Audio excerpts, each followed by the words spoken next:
नमस्कार दोस्तों, आप सभी के study for UPSC PC sir में स्वागत है। आज तारीख है 11 अप्रैल 2025 ईस्वी और आज का न्यूज़पेपर आर्टिकल डिस्कशन का ये वीडियो होगा। ख़ास तौर से करंट अफेयर का वीडियो होता है। आर्टिकल तो कम ही डिस्कस करते हैं हम लोग, क्योंकि बीपीएससी के पॉइंट ऑफ व्यू से जो इम्पोर्टेंट होते हैं वही मैं करवाता हूँ इसमें। यूपीपीएससी के पॉइंट ऑफ व्यू से भी आप देख सकते हैं, उसमें भी सवाल पूछे जा सकते हैं।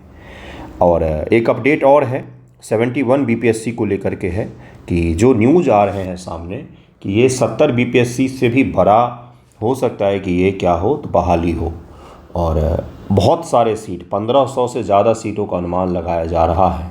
तो अगर आप ढंग से पढ़ाई करेंगे तो 70 में जो आप मौका चूके हैं 71 में वो नहीं चूकेंगे। ये दो बहाली जो है मुझे नहीं लग रहा कि रिपीट होगा फिर कभी जाके इतने बड़े स्तर की बहाली, क्योंकि 2000 सीट 70 में और 1500 के अप्रॉक्स माना जा रहा है कि 71 बीपीएससी में सीटें होंगी। तो बहुत ही बड़ा चांस होगा आपके लिए, इससे बड़ा और क्या हो सकता है। कृपया सीरियसली पढ़ें और टॉपिक वाइज पढ़ें और गंभीरता से पढ़ें ताकि आपका सिलेक्शन हो जाए, 70 वाली स्थिति 71 में ना बने। ओके, आज का हेडलाइन क्या है तो हेडलाइन देखिए क्या है कि इंडिया 16 साल के वेट के पश्चात तहव्वुर राना जो क्या है तो साजिश करता है। 26 से 11 अटैक मुंबई में हुआ था 2008 में, ताज होटल और मुंबई के बहुत सारे जगहों पर एक साथ आतंकवादी हमले किए गए थे। उसका जो मेन कल्प्रिट में से एक है तहव्वुर राना, उसको गिरफ्तार करके यूएस में रखा गया था। अब उसको भारत भेज दिया गया, प्रत्यर्पण कर दिया गया है और एनआईए कोर्ट में इसको पेश किया गया। दिल्ली एयरपोर्ट की ये फ़ोटो है तहव्वुर राना का और अब इसको एनआईए कोर्ट में पेश किया गया। एक एक करके चुन चुन के इस तरह के जो लोग हैं उनको फांसी की सज़ा देनी चाहिए, किसी को भी बख्शा नहीं जाना चाहिए ताकि ये दुस्साहस कोई दोबारा ना कर पाए।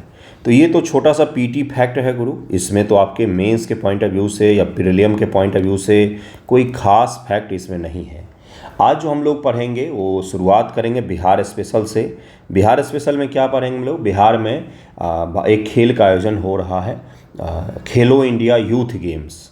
खेलो इंडिया यूथ गेम जो स्कूल कॉलेज का स्तर का होता है उससे शुरुआत करेंगे। बिहार के 5 शहरों में आयोजित किया जाएगा।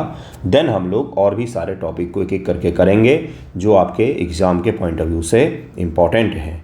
टैरिफ वॉर की बात कर रहे थे तो टैरिफ वॉर जो है वो चल ही रहा है।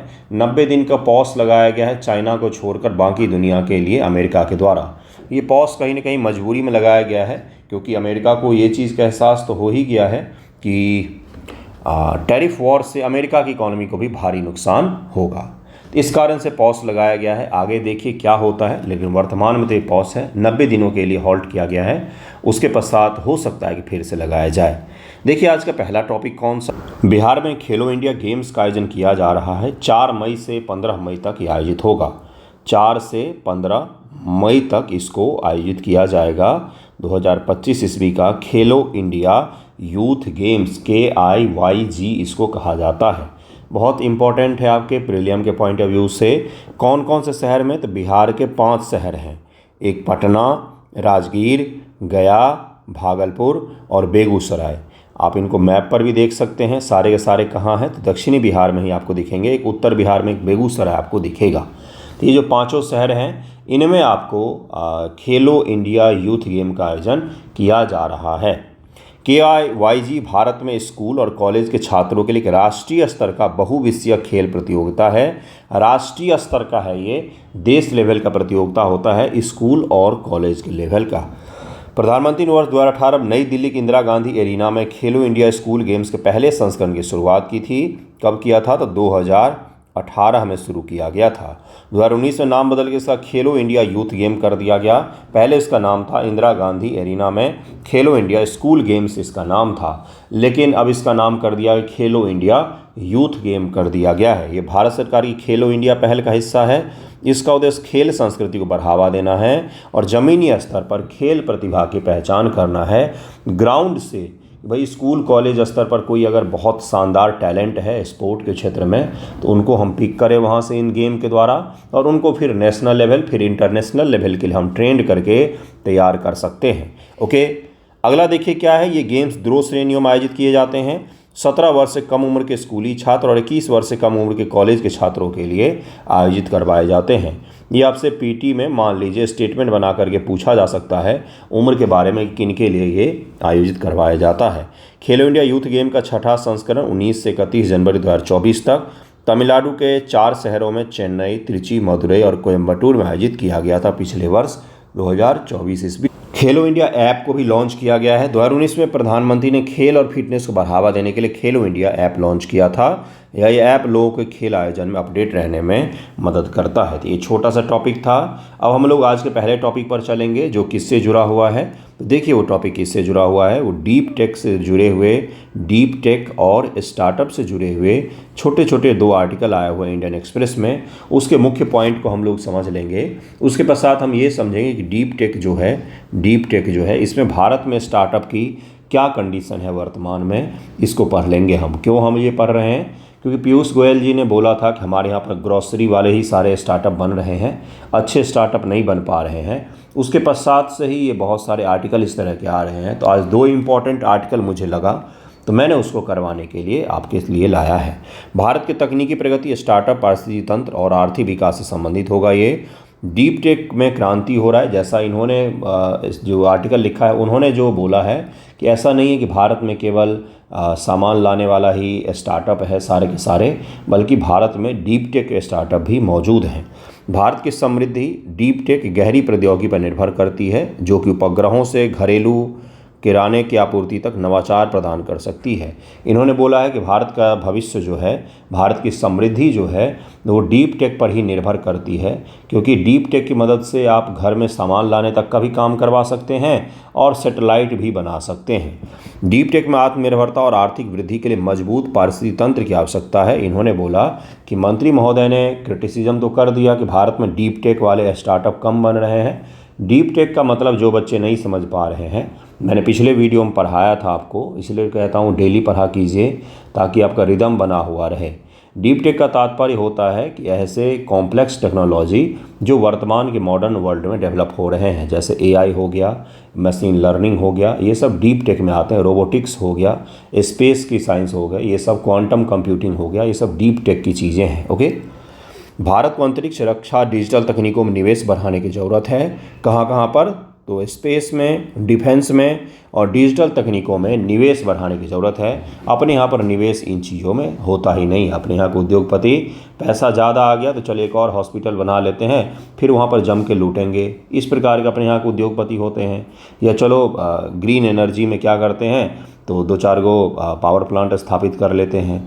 तो इस प्रकार की चीज़ें अपने यहाँ पर ज़्यादा हैं। जो बनी बनाई इकोसिस्टम है, नया इनोवेटिव चीज़ें अपने यहाँ पर अभी भी बहुत कम है। अंतरिक्ष व प्रौद्योगिकी में प्रगति, इसरो ने हाल ही में सोवियत संघ के बाद पहला निजी उपग्रह लॉन्च किया है। किसने? इसरो ने किया है, जो भारत के अंतरिक्ष तकनीक में प्रगति को दर्शाता है। ठीक है, भारत ने पिछले दशक में 38,000 जनरेटर और 20,000 से अधिक उपग्रह लॉन्च किए हैं।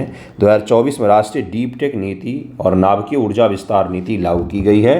2024 में राष्ट्रीय डीप टेक नीति और नाभिकीय ऊर्जा विस्तार नीति भी लागू की गई है। भारत अंतरिक्ष नीतियों में भी अग्रणी बना रहा है, मतलब कि भारत स्पेस सेक्टर में भी आगे बढ़ रहा है। लेकिन जहाँ पर अमेरिका में स्पेस एक्स और जेफ बेजोस का भी एक कंपनी है स्पेस से रिलेटेड, तो बड़े बड़े उद्योगपतियों के जो प्राइवेट सेक्टर में स्पेस की कंपनियां हैं, उनके सामने भारत की जो स्पेस कंपनियां हैं वो अभी शैशवावस्था में ही हैं, बहुत ही छोटे से अवस्था में ही हैं। अभी हम सीख ही रहे हैं। ओके, स्टार्टअप को बड़े पैमाने पर सरकारी निवेश, यानी कि सरकार पैसा खर्च करे। शिक्षा में सुधार और जोखिम लेने की संस्कृति की आवश्यकता है कि बच्चे रिस्क ले। यहाँ पर ग्रेजुएशन के पश्चात रिस्क लें। कॉलेज ऐसा हो तब तो रिस्क लेंगे।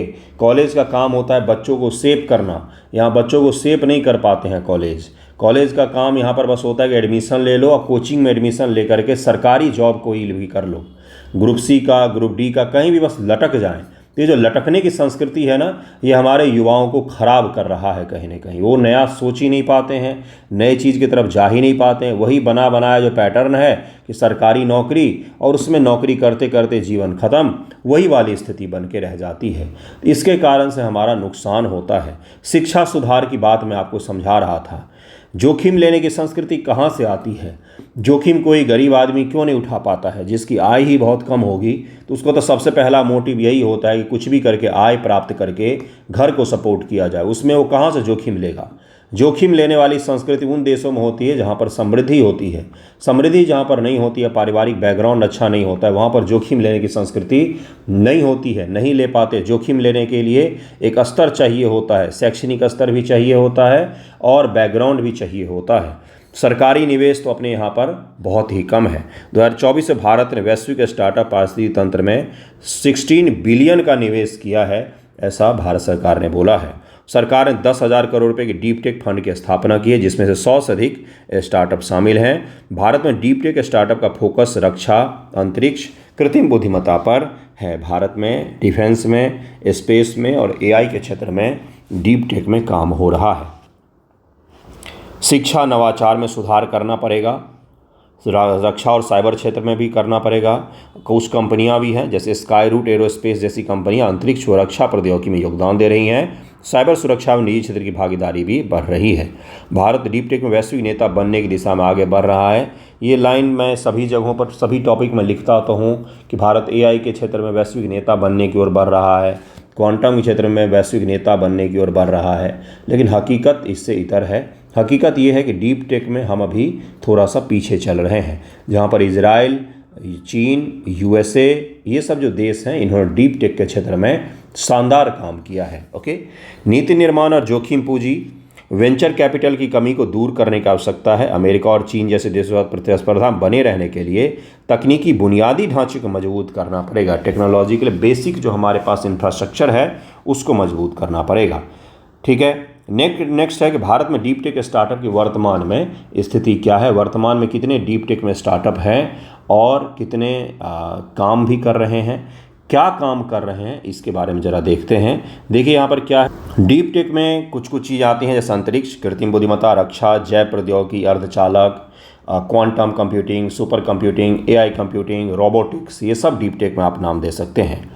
वृद्धि की गति, पिछले कुछ वर्षों में भारत में स्टार्टअप की संख्या में, डीप टेक स्टार्टअप की संख्या में वृद्धि हुई है। 2024 में सरकार ने 10,000 करोड़ रुपए का विशेष फंड भी बनाया था इसके लिए, ताकि क्या हो, भारत में डीप टेक में निवेश किया जा सके।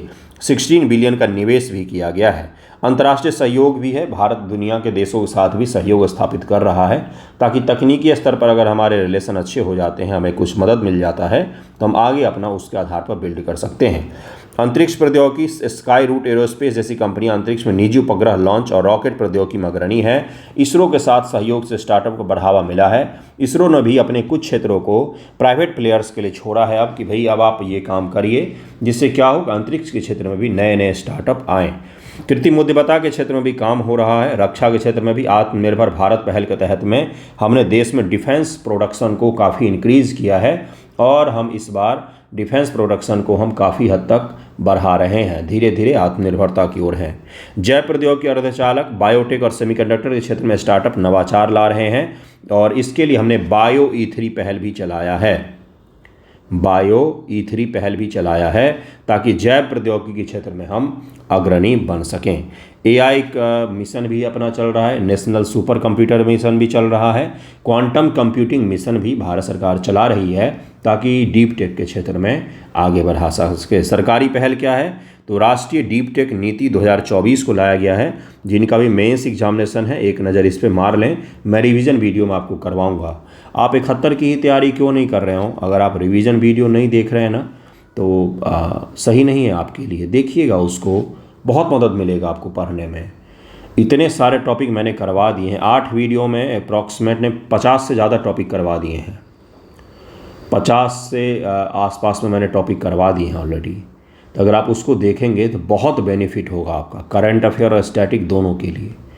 इतने शानदार कंटेंट हैं, अगर आप उसको देखेंगे तो सही रहेगा आपके लिए। देखिएगा, 71 ही देना है आपको, फिर भी देखिएगा। नेक्स्ट ईयर से फ्री में नहीं होगा, पेड होगा ये नेक्स्ट ईयर से। रिवीजन वीडियो भी और कोर्सेज भी पेड होंगे नेक्स्ट ईयर से। ओके, शिक्षा सुधार, तकनीकी शिक्षा और जोखिम लेने की संस्कृति को बढ़ावा देने के लिए शिक्षा में सुधार की योजना है।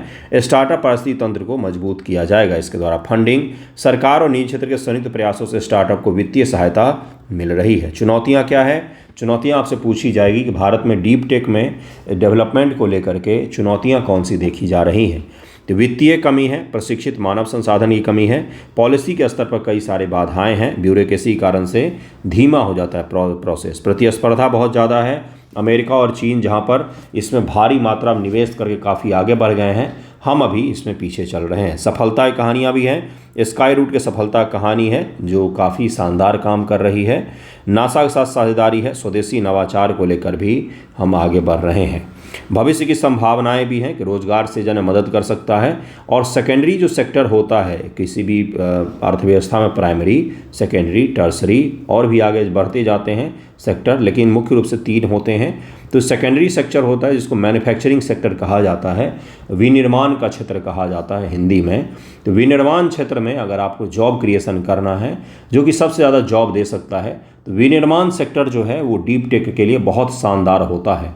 डीप टेक का दरअसल में काम ही होता है विनिर्माण सेक्टर में, रोबोटिक्स सारा कुछ तो आप बनाएंगे ना, तो वो हमारे यहाँ सुधर सकता है, जिससे जॉब क्रिएशन हो सकता है और सही जॉब लोगों को मिल सकता है।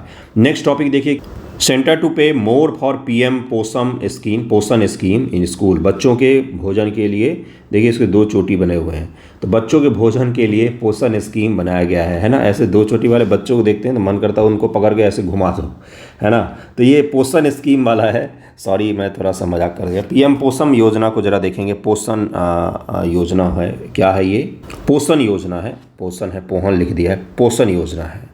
केंद्र सरकार ने पीएम पोषण योजना के तहत स्कूलों में खाद्य सामग्री की लागत में 9.5% की वृद्धि की है, जो महंगाई सूचकांक को ध्यान में रखकर किया गया है। कि महंगाई जब बढ़ गया है, देखिए पहले कोई मान लीजिए पिछले साल 40 रुपये का कोई चावल मिल रहा था, जो कि महंगा है, कॉस्टली है, 40 तो नहीं। स्कूलों में जो चावल आते हैं वो सस्ते होते हैं तुलनात्मक रूप से, क्योंकि सरकार की तरफ से आते हैं, लेकिन मार्केट में उनका प्राइस होता है, लेकिन सरकार के स्तर से आते हैं तो वो सब्सिडाइज वाले होते हैं।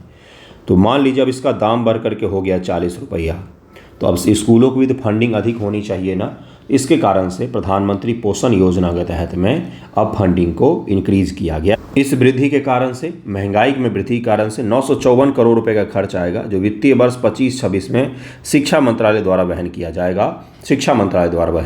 देखिए क्या है, बच्चों के पोषण के लिए बचपन में जो छोटे उम्र के बच्चे होते हैं जो स्कूल में पढ़ते हैं, अभी देखा आपने ये 2 बच्चे छोटे उम्र के, इसी उम्र के बच्चे की मैं बात कर रहा हूँ, प्राइमरी स्कूल या फिर उसके आगे के स्कूलों में जो पढ़ते हैं, उनके लिए पोषण परम आवश्यक चीज़ होता है। सही भोजन नहीं मिलने से सही दिमाग का विकास नहीं हो पाता है। और हमें ये भी तो देखना है, वर्ल्ड हंगर इंडेक्स और बाकी HDI वाले मूल्यांकन में जो हमारा क्रम नीचे रहता है, रैंक नीचे रहता है, अगर हमें उसमें सुधार करना है तो हमें क्या करना पड़ेगा? हमें इसकी दिशा में काम करना पड़ेगा कि हमारे कम से कम भूखमरी ना हो, बच्चों में तो बिल्कुल भी नहीं होना चाहिए। आज़ादी के 75 वर्षों के पश्चात हमें हंगर इंडेक्स में कम से कम अच्छा होना चाहिए। देश की 5वीं बड़ी इकॉनमी का लेकर के हम क्या करेंगे? अचार डालेंगे क्या अगर हमारे यहाँ पर भूखमरी बनी ही रहे तो? इसलिए इस तरह की जो योजनाएं होती हैं शानदार होती हैं। मिड डे मील जैसी स्कीम जो होती हैं ये शानदार होती हैं, इनको और भी ज़्यादा आगे तक आपको ले जाना चाहिए और खाना शानदार देना चाहिए आप लोगों को, मतलब बच्चों को। बाल वाटिका और प्राथमिक स्कूलों में प्रति छात्र दैनिक भोजन सामग्री की लागत मई 2024 में 6.19 से बढ़कर 6.78 रुपये हो गई है।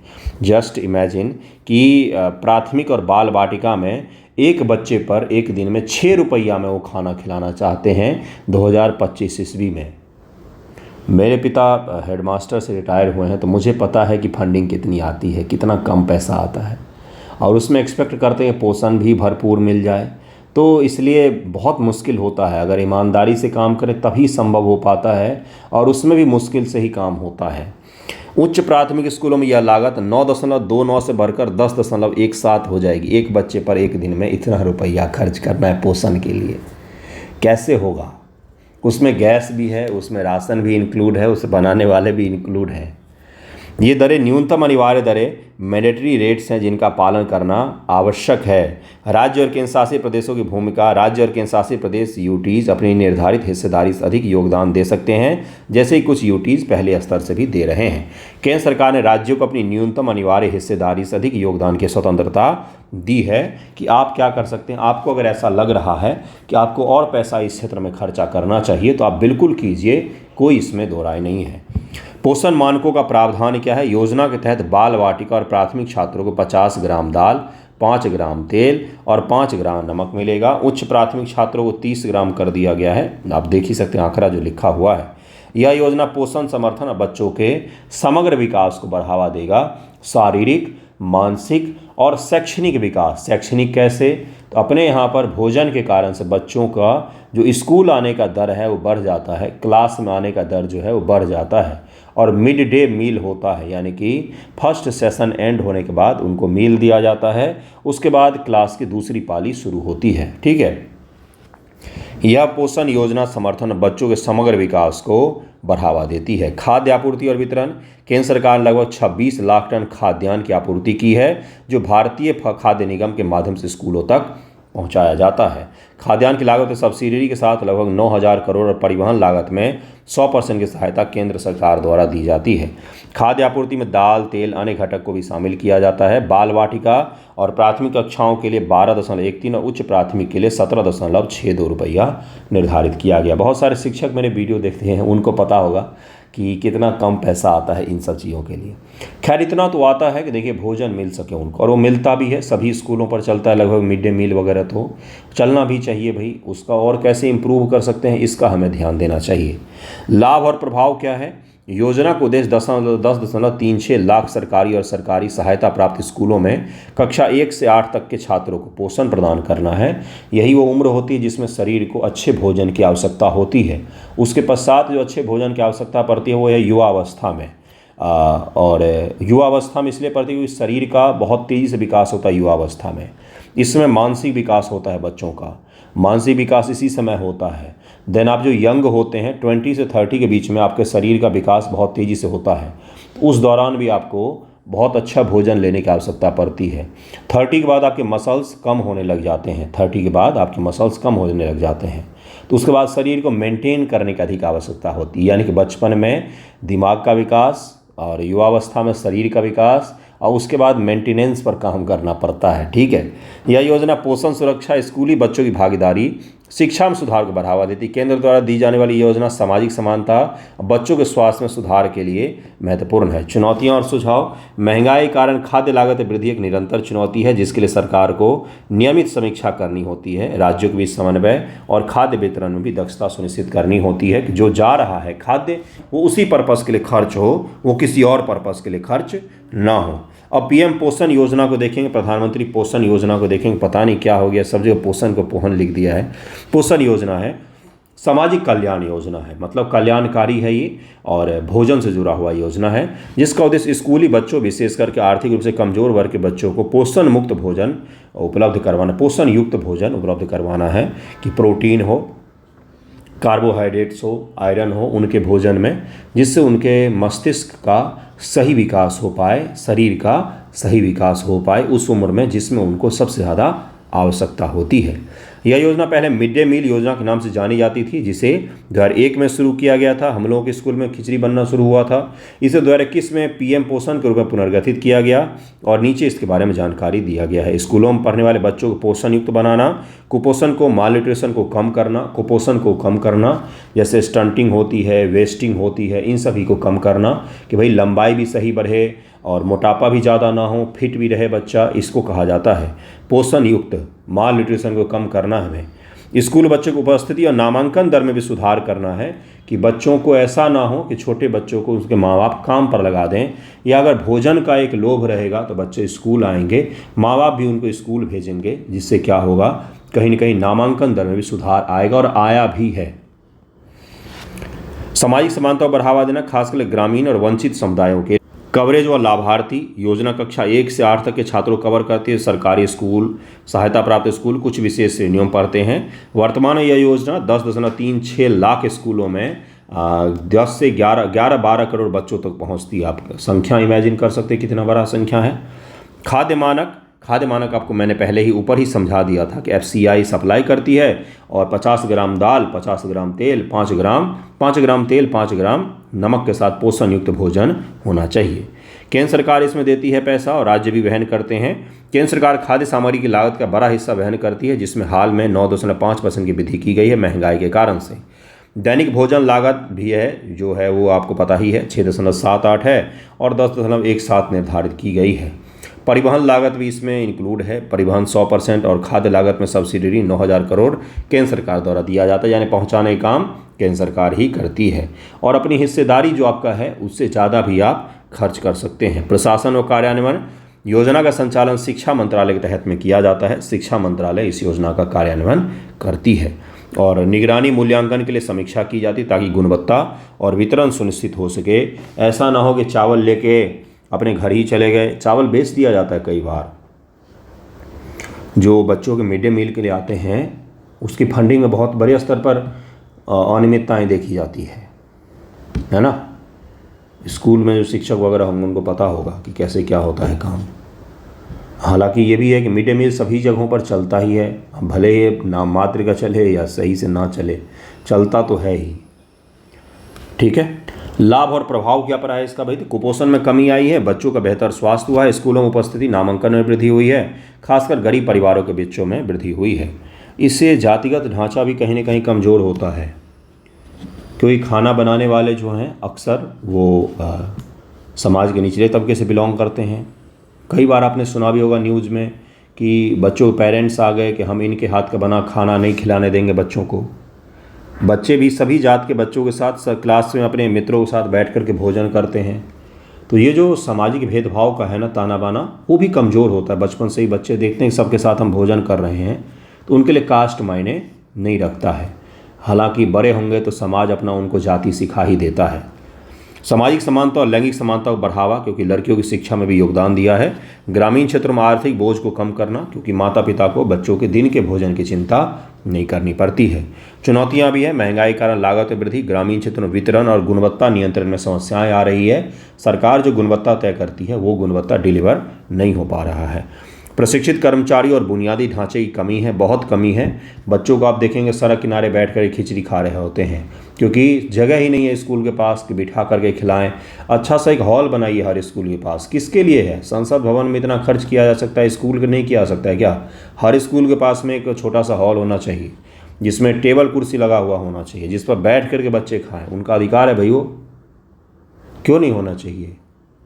कुछ राज्यों में योजना का प्रभावी कार्यान्वयन में असमानता है। योजना को और प्रभावी बनाने के लिए डिजिटल निगरानी जो किया भी जाता है, गुणवत्ता नियंत्रण प्रणाली को मजबूत किया जा सकता है।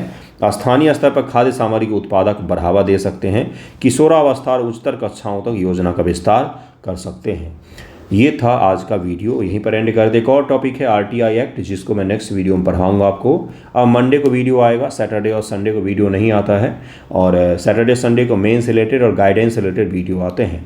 इसमें GS2 का मैं आपको डे बाय डे का टॉपिक दे दूंगा और रूटीन दे दूंगा, ताकि आप GS2 को भी GS1 के साथ लेकर के चल सकें। ओके, तो धन्यवाद आप सभी का। वीडियो पसंद आए तो शेयर कीजिएगा, लाइक कर दीजिएगा। Thank you so much.